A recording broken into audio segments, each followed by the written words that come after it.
or lungs or bones. There is little more natural than culture. Dominance hierarchies are older than trees. The part of our brain that keeps track of our position in the dominance hierarchy is therefore exceptionally ancient and fundamental. It is a master control system, modulating our perceptions, values, emotions, thoughts, and actions. It powerfully affects every aspect of our being, conscious and unconscious alike. This is why, when we are defeated, we act very much like lobsters who have lost a fight. Our posture droops. We face the ground. We feel threatened, hurt, anxious, and weak. If things do not improve, we become chronically depressed. Under such conditions, we can't easily put up the kind of fight that life demands, and we become easy targets for harder-shelled bullies. And it's not only the behavioral and experiential similarities that are striking. Much of the basic neurochemistry is the same. Consider serotonin, the chemical that governs posture and escape in the lobster. Low-ranking lobsters produce comparatively low levels of serotonin. This is also true of low-ranking human beings, and those low levels decrease more with each defeat. Low serotonin means decreased confidence. Low serotonin means more response to stress and costlier physical preparedness for emergency, as anything whatsoever may happen at any time at the bottom of the dominance hierarchy, and rarely something good. Low serotonin means less happiness, more pain and anxiety, more illness, and a shorter lifespan, among humans just as among crustaceans. Higher spots in the dominance hierarchy, and the higher serotonin levels typical of those who inhabit them, are characterized by less illness, misery, and death, even when factors such as absolute income or number of decaying food scraps are held constant. The importance of this can hardly be overstated. Top and bottom. There is an unspeakably primordial calculator deep within you, at the very foundation of your brain, far below your thoughts and feelings. It monitors exactly where you are positioned in society, on a scale of 1 to 10 for the sake of argument. If you're a number 1, the highest level of status, you're an overwhelming success. If you're male, you have preferential access to the best places to live and the highest quality food. People compete to do you favors. You have limitless opportunity for romantic and sexual contact. You're a successful lobster, and the most desirable females line up and vie for your attention. If you're female, you have access to many high-quality suitors, tall, strong, and symmetrical, creative, reliable, honest, and generous. And like your dominant male counterpart, you will compete ferociously, even pitilessly, to maintain or improve your position in the equally competitive female mating hierarchy. Although you are less likely to use physical aggression to do so, there are many effective verbal tricks and strategies at your disposal, including the disparaging of opponents, and you may well be expert at their use. If you're a low status 10, by contrast, male or female, you have nowhere to live or nowhere good. Your food is terrible when you're not going hungry. You're in poor physical and mental condition. You're of minimal romantic interest to anyone unless they're as desperate as you. You're more likely to fall ill, age rapidly, and die young, with few, if any, to mourn you.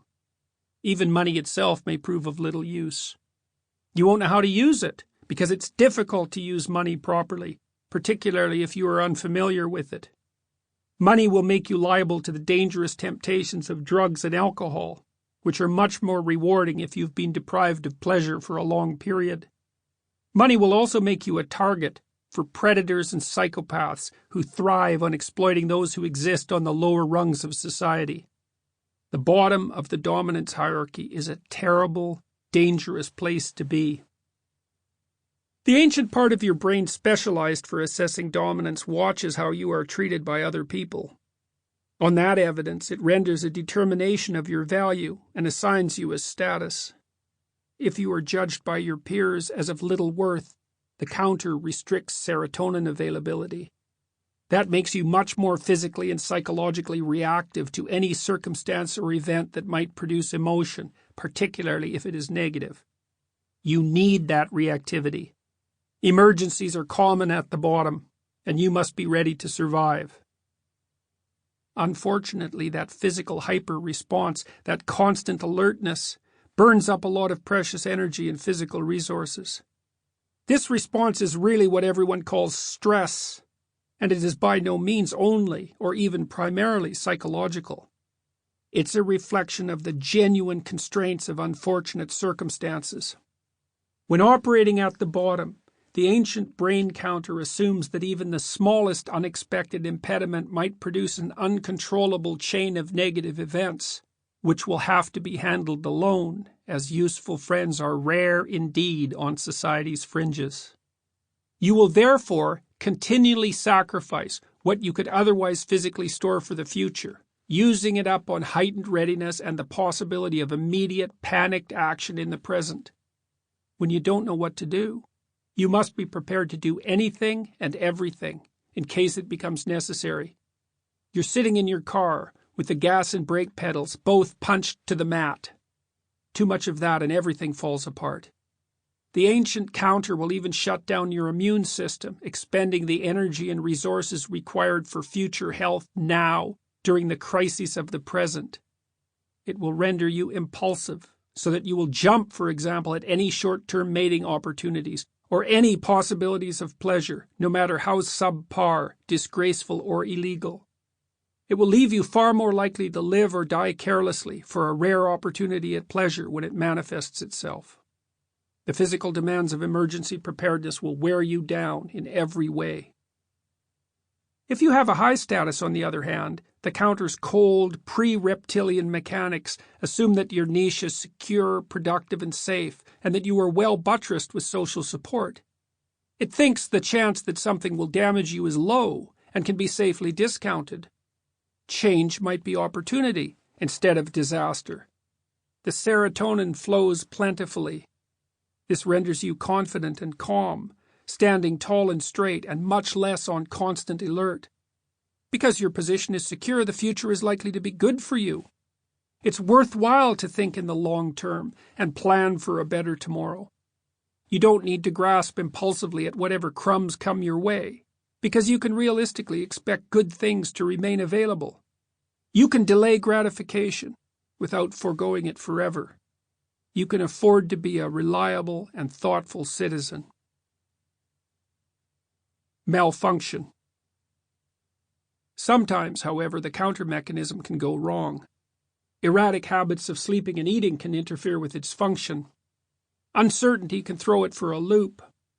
The body, with its various parts, needs to function like a well-rehearsed orchestra. Every system must play its role properly and at exactly the right time, or noise and chaos ensue. It is for this reason that routine is so necessary. The acts of life we repeat every day need to be automatized. They must be turned into stable and reliable habits so they lose their complexity and gain predictability and simplicity. This can be perceived most clearly in the case of small children, who are delightful and comical and playful when their sleeping and eating schedules are stable, and horrible and whiny and nasty when they are not. It is for such reasons that I always ask my clinical clients first about sleep. Do they wake up in the morning at approximately the time the typical person wakes up and at the same time every day? If the answer is no, fixing that is the first thing I recommend. It doesn't matter so much if they go to bed at the same time each evening, but waking up at a consistent hour is a necessity. Anxiety and depression cannot be easily treated if the sufferer has unpredictable daily routines. The systems that mediate negative emotion are tightly tied to the properly cyclical circadian rhythms. The next thing I ask about is breakfast. I counsel my clients to eat a fat and protein-heavy breakfast as soon as possible after they awaken. No simple carbohydrates, no sugars, as they are digested too rapidly and produce a blood sugar spike and rapid dip. This is because anxious and depressed people are already stressed, particularly if their lives have not been under control for a good while. Their bodies are therefore primed to hypersecrete insulin if they engage in any complex or demanding activity. If they do so after fasting all night and before eating, the excess insulin in their bloodstream will mop up all their blood sugar.